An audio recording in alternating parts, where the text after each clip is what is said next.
Witam Was kochani serdecznie w kolejnym filmie na moim kanale. Z tej strony Marta, kanał Million Lashes Perfume. Dzisiaj zapraszam Was na film o zapachach różanych i myślę, że wszyscy, którzy róże kochają, powinni ten film obejrzeć. Ponieważ ja, przygotowując się do niego, sama odkryłam, że mimo, że nie do końca te zapachy odbieram jako różane, to jednak, jakby się nad tym zastanowić, to są zapachy różane. I na to serdecznie Was zapraszam. Jakie są oblicza róży? Ile ich jest? To wszystko dzisiaj.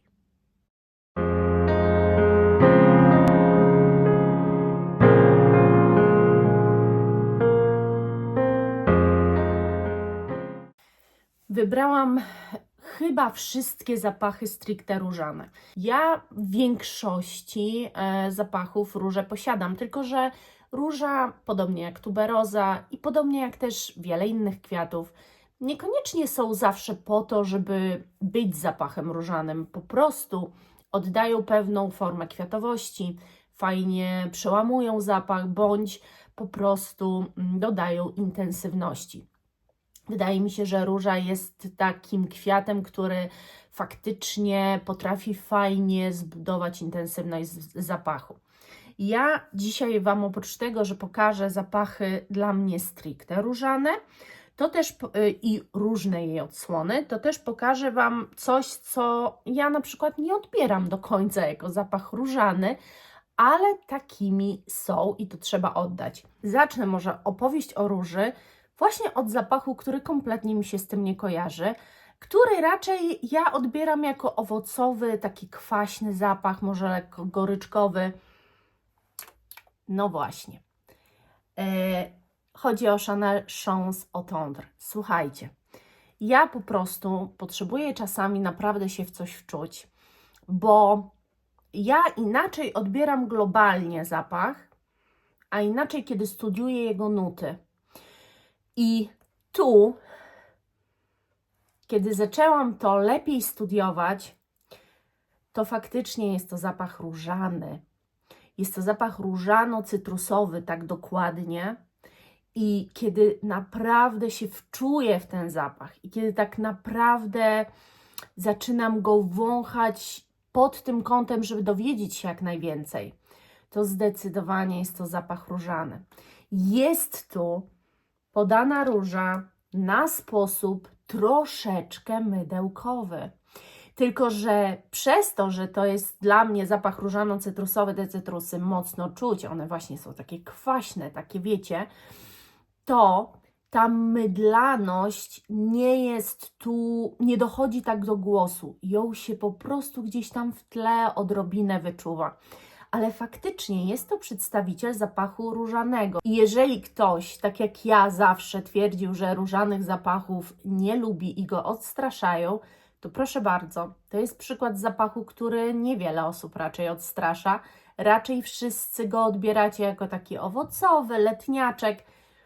Skupcie się, jeżeli macie ten zapach, zacznijcie się skupiać na tym, jakie tu są nuty, bo faktycznie to jest zapach różany. Kolejnym zapachem, który nie wiem, czy ktoś będzie miał wątpliwości, że jest to zapach zdecydowanie różany, a chodzi oczywiście o Lancôme Idola. Ja mam wersję Intense, jest to stricte zapach różany. No i tu czuć różę. Dlaczego? No bo tu jest róża na sposób mydlany podana. Ja lubię ten zapach właśnie, to jest kolejny taki przykład, tylko że o ile w Chanel Chance naprawdę trzeba się skupić, żeby tę mydlaność gdzieś w tle wyczuć, o tyle w Idolu ona jest przez cały zapach, ale ona jest ujarzmiona owocami, czy jakimiś jeszcze kwiatami, czymś, co po prostu powoduje, że odbiór zapachu znowu jest bardzo letni, bardzo orzeźwiający, bardzo przyjemny i ta mydlaność nie gra tu aż tak pierwszych skrzypiec. Ją cały czas czuć, ale ona nie krzyczy, nie jest mdląca, bo zapach jest, oprócz tego daje nam jeszcze więcej. Więc Idol, jeżeli macie i twierdzicie, że nie lubicie różanych zapachów, to jeżeli lubicie w ogóle, jeżeli lubicie mydlane zapachy, to w większości tych mydlanych zapachów właśnie za tę mydlaność odpowiada róża. Czasami jest to jaśmin, ale w większości jednak jest to róża. Kolejny zapach, bo właśnie tak chciałabym pójść czymś, co naprawdę z różą mi się nie kojarzy. Nigdy nie kojarzyłam tych zapachów z różą i powiem Wam od razu o dwóch, ponieważ ja mam Irresistible Very Floral Givenchy oraz mam podstawową wersję Irresistible. To już muszę wziąć i po prostu wykończyć.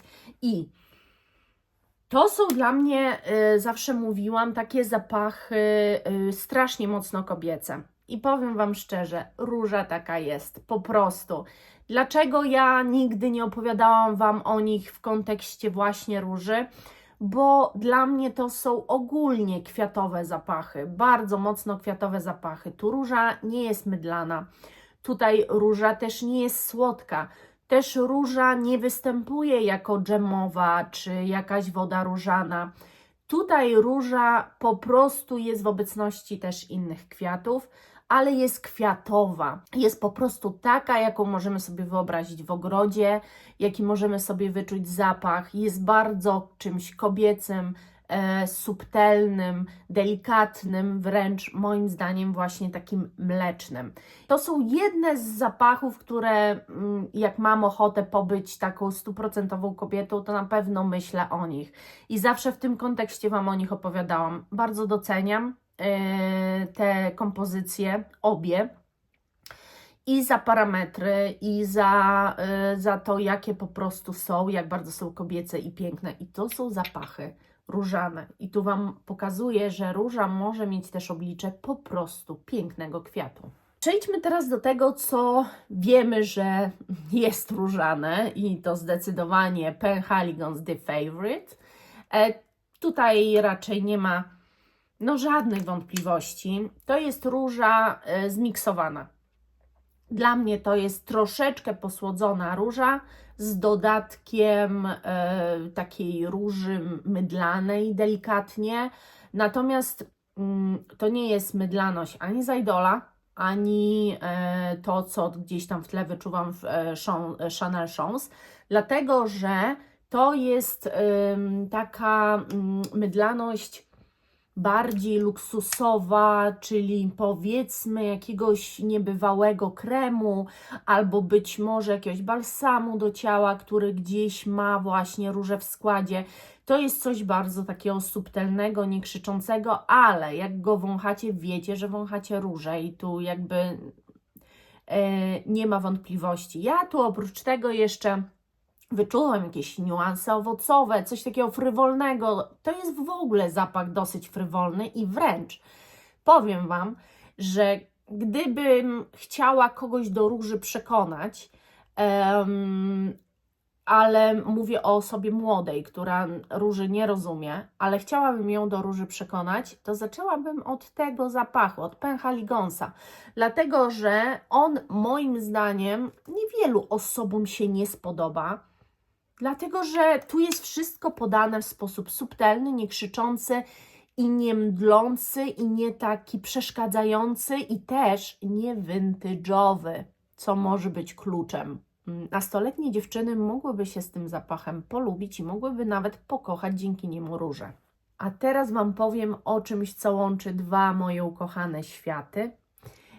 Chodzi o wanilię i różę. Coś, co bardzo lubię, a chodzi o Mancerę Vanilla Roses. Nie ulega żadnym wątpliwościom, że różę tu czuć.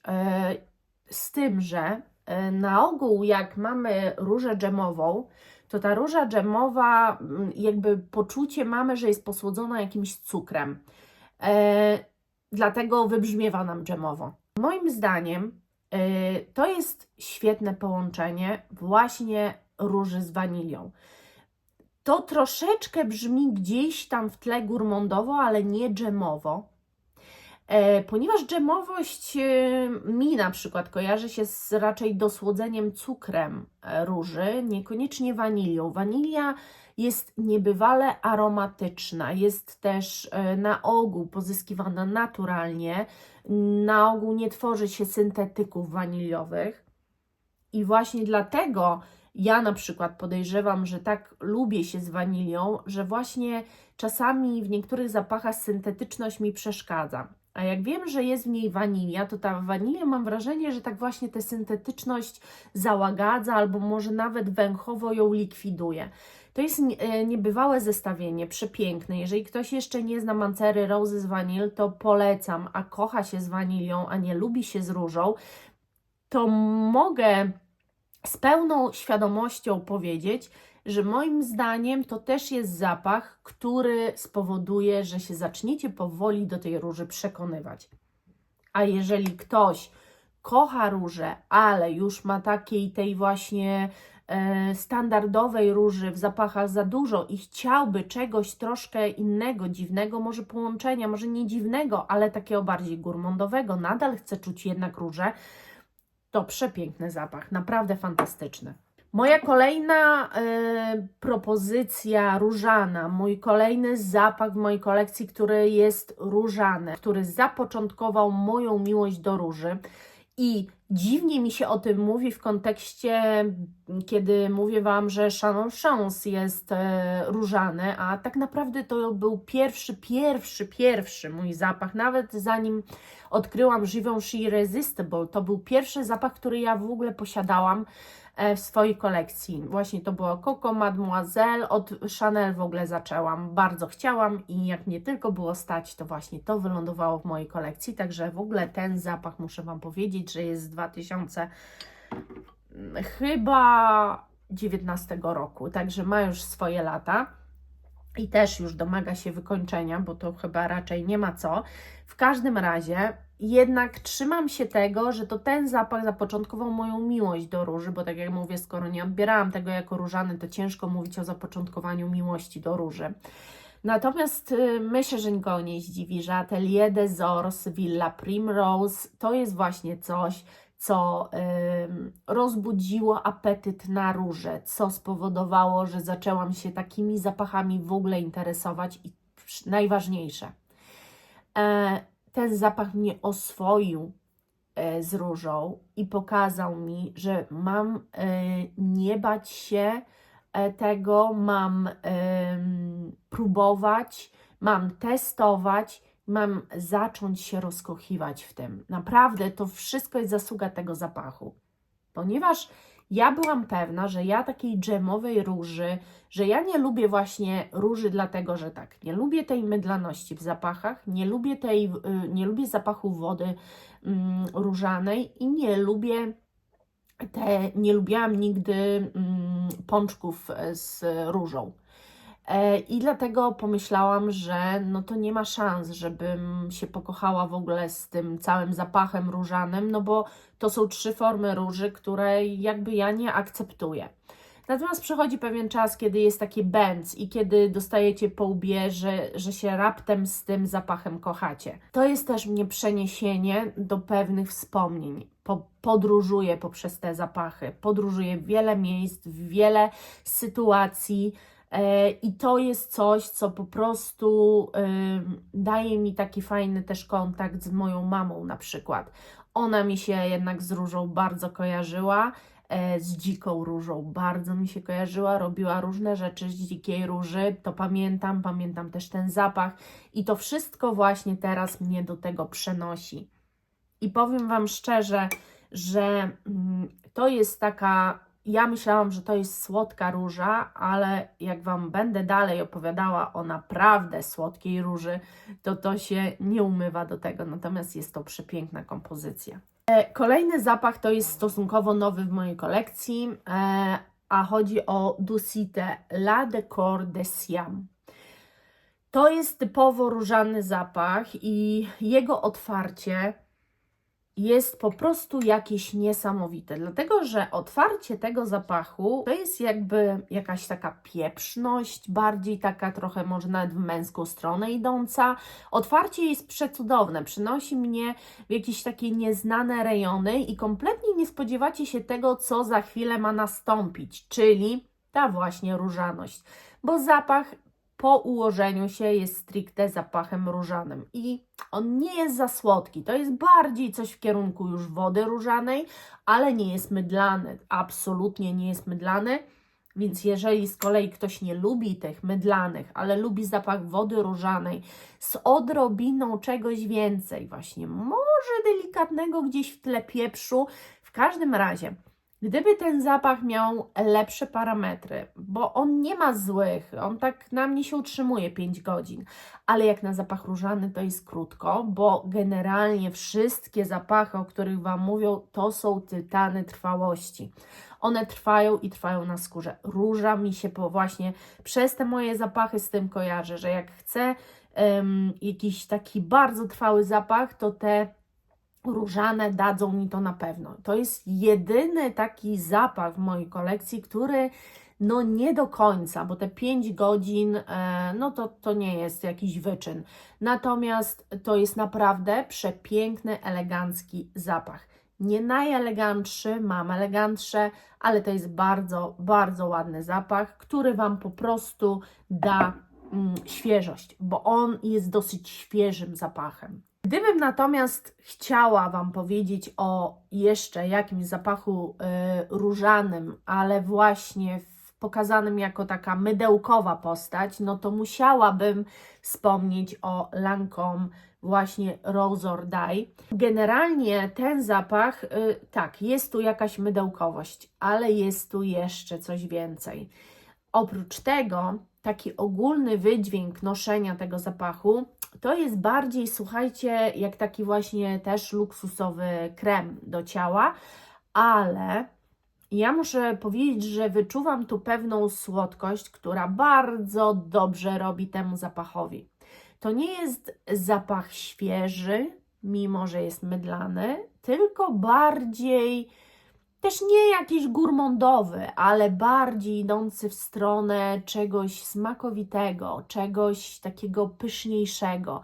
I może się wydawać to dziwne, że skoro krem luksusowy, to raczej nie chcemy jeść kremów do ciała czy do twarzy, ale jest tu pewna gra właśnie pozorami, może to tak powiedzmy, dlatego że właśnie jedna strona tego zapachu to jest jakby gdzieś w tle dżemowa róża, a druga strona to jest ten luksusowy krem. I to wszystko jest połączone w tej jednej butelce. Naprawdę zapach wyborny, tak bym go opisała. Gdybym natomiast chciała Was szokować i chciała powiedzieć o czymś bardzo mocno indywidualnym, czymś, czym na pewno nie pachną ludzie na ulicach, nawet ci, którzy kochają róże, to tak jak w filmie o skórze Wam o tym zapachu mówiłam, tak muszę o nim wspomnieć w filmie o róży. Bo tu ta walka jest wyrównana. Czasami troszkę wygrywa róża, czasami troszkę wygrywa skóra, ale generalnie czujecie to i to. A najważniejsze jest pieprz syczuański, który tu jest i który, nie wiem, po prostu robi rewolucję tego zapachu. To nie jest w ogóle słodkie. To nie jest w ogóle mydlane. To nie jest też w żaden sposób świeże. To jest ostre, aromatyczne, przyprawowe. No to jest zapach tak intrygujący, tak szokujący i tak wybornie się noszący, tak nieziemsko układający się na skórze, że niewspomnienie o tym byłoby według mnie perfumowym grzechem. Myślę, że ogrom ludzi ukochało sobie nowoczesne podanie róży. Takie najnowocześniejsze, jakie możecie sobie wyobrazić, to jest właśnie róża z udem. Ja taki zapach też mam. Mam Velvet Rose and Oud od Jo Malone. Wprawdzie nieduży, ale mam. No i teraz. Dlaczego to jest tak popularne? Bo moim zdaniem to zestawienie nut zrobiło bardzo popularne. Dlaczego to tak trafiło do ludzi? Bo właśnie nie macie tu żadnej z 3 róży, które Wam wymieniłam. Oud powoduje, że ten kwiat staje się czymś unikalnie, dymno,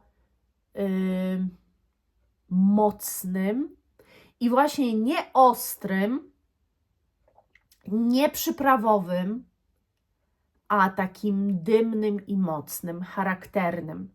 Róże czuć tu niesamowicie, ale właśnie ta drzewność, bo różnie można to odebrać, ale generalnie on bardziej robi taką drzewną bazę, taki drzewny odbiór zapachu. Ja powiem Wam tak, że według mnie w takich zapachach najlepiej będą się ludzie czuli. Stąd w ogóle pomysł na taką kompozycję, bo ona dotrze do wszystkich. To jest też zapach, który idealnie leży na mężczyznach.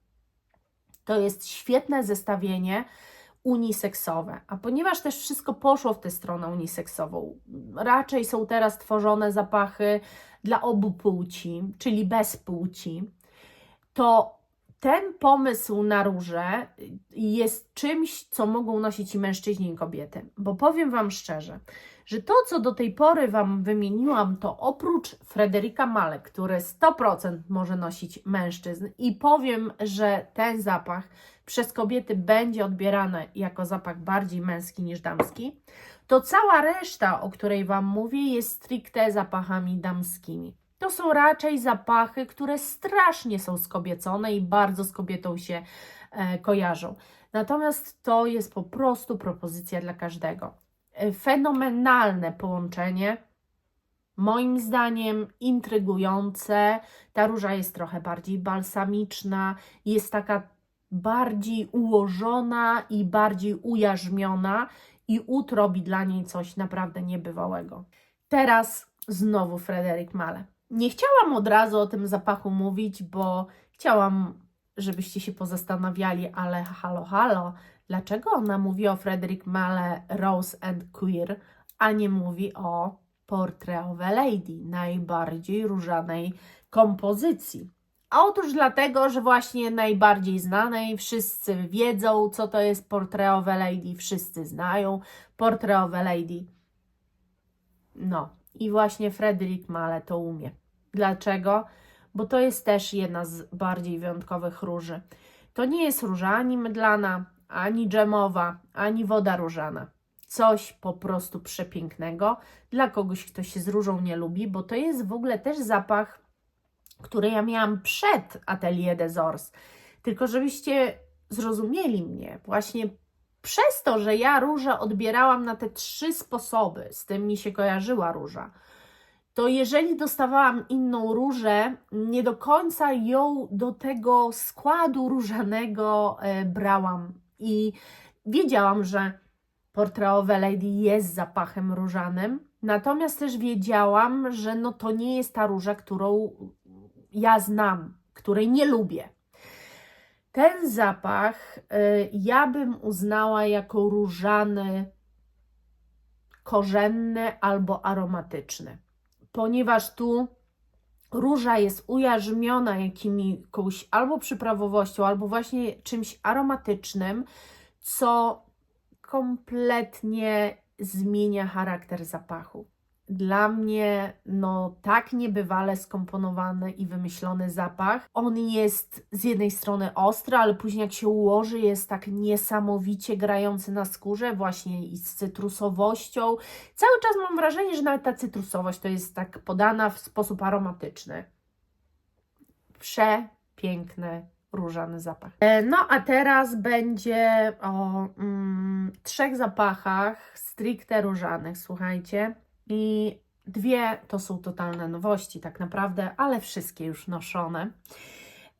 No i zacznijmy od mojej pierwszej flaszki Serge Lutens Le Filet de Berlin. Tak jak któraś z Was napisała, dziewczyna w Berlinie. No, płyn chyba mówi sam za siebie, nie?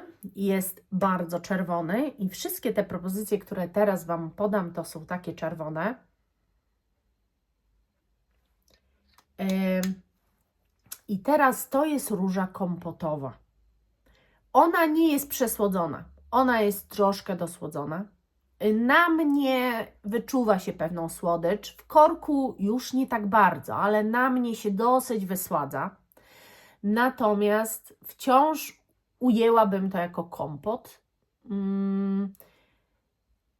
Niesamowita przygoda z tym zapachem, biorąc pod uwagę, że kupiony kompletnie w ciemno. Kupiłam limitowaną wersję, bo ta nielimitowana nie ma takiej etykiety. Kiedy przechadzacie się parkiem i gdzieś tam są krzaki róży kwitnącej i idziecie i czujecie ten zapach, a jednocześnie czujecie zapach lodów gdzieś tam w tle robionych albo waty cukrowej, czyli zapach mnie przenosi do takiego parku tętniącego życiem, słonecznego, z piękną pogodą, z tłumem ludzi i po prostu, no jakby ten zapach jest naprawdę fenomenalny. Jego otwarcie szokuje, ale ono za moment się uspokaja i właśnie robi się takie bardziej kompotowe. Ja bym to tak ujęła. Jeżeli bym miała Wam powiedzieć top of the top różanych zapachów, taki, który zwala z nóg i to zwala z nóg każdego, nawet tych, którzy róży nie cierpią, to bym powiedziała Penhaligon's Duchess Rose. To jest zapach, który ja nałożyłam na komunię. Nie miałam go wyjętego na maj, miałam w maju co innego powyciągane, zresztą wiecie, ale stwierdziłam, dobra, to będzie idealny zapach na komunię. Jest idealnie jedwabisty, kremowy, słodki, ale przy tym bardzo ciężko jest mi opisać ten zapach. To trzeba poczuć, ponosić na sobie. To, co on robi dla waszego samopoczucia i przede wszystkim czujecie się w tym zapachu jak $1 000 000. Możecie być w samych kapciach i dresach, ale w nim będziecie się czuć jak $1 000 000. Jest niebywale cudownym zapachem. Niebywale. To jest po prostu opowieść o najpiękniejszej róży, jaką w ogóle możecie sobie wyobrazić. Tu czuć płatki. Dosłownie czujecie, jakbyście dotykali, muskali ten płatek tej róży. Niesamowitą jedwabistość tego płatka, kremowość. To jest wszystko idealnie zblendowane. Tu nie czujecie konkretnych nut, tu czujecie idealnie zblendowany zapach. Coś przepięknego. I ostatni zapach, o którym Wam powiem, stosunkowej nowości, nie mogę się ostatnio jakby opędzić, nie mogę się ostatnio oprzeć jednak Aqua Allegoria Absolus. Jak spróbowałam Queer Intense, to tak ciągnie mnie, żeby po prostu w tą Absolus iść, bo to są naprawdę niesamowite zapachy. No i wiadomo, o czym mówię, bo chodzi o Guerlain Aqua Allegoria Absolus Rosa Mira. O tym zapachu Wam mówiłam, że chciałabym go mieć. Nadarzyła się okazja i go mam. Tutaj otwarcie jest zaskakujące. Ja bym je uznała jako trochę jakieś przyprawowe. Wręcz momentami właśnie jakby jakieś skórzane albo jakby jakieś takie korzenne. Sama do końca nie wiem. Ale jak on się ułoży, to jest moim zdaniem nadal różą uniseksową. Ja nie wiem, czy ten zapach jest stricte dla kobiet, czy dla mężczyzn. Można by powiedzieć, że róża ma 3 oblicza i co tu można więcej zrobić? I te więcej, co można zrobić, to właśnie pokazują te zapachy, o których Wam dzisiaj mówię. To jest też przykład róży, która absolutnie nie może być przyrównana do żadnego z tych zapachów. Muszę powiedzieć, że te wszystkie różane zapachy, o których Wam dzisiaj powiedziałam, dają mi coś zupełnie innego. Dają mi inne odczucia. Jedne są bardziej dzienne, drugie są bardziej kobiece, ale takie frywolne. Trzecie są konkretne i mocne. 4 bardziej kompotowe, 5 bardziej waniliowe. 6 bardziej udowe, 7 są bardziej pieprzne, takie skórzane. Jest do wyboru, do koloru.